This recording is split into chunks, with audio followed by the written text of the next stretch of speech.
Since Repair Clinic encourages you to perform this repair safely, a warning icon will appear when you should use caution. To replace the lid assembly on this Whirlpool top-load washer, you will need a T20 Torx bit.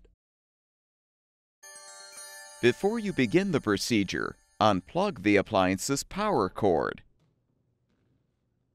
Using the T20 Torx bit, unthread the 4 screws securing the lid.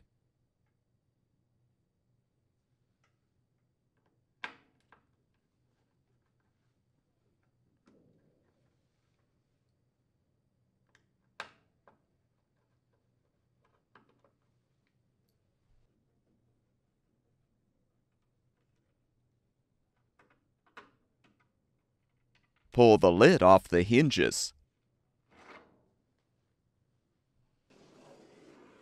To install the new lid assembly, position it on the hinges.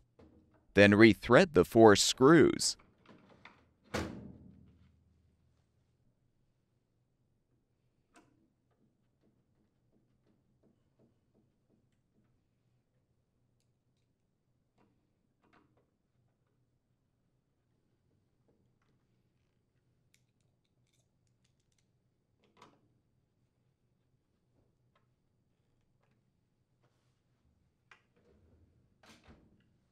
Plug the appliance's power cord back in, and the washer should be ready for use.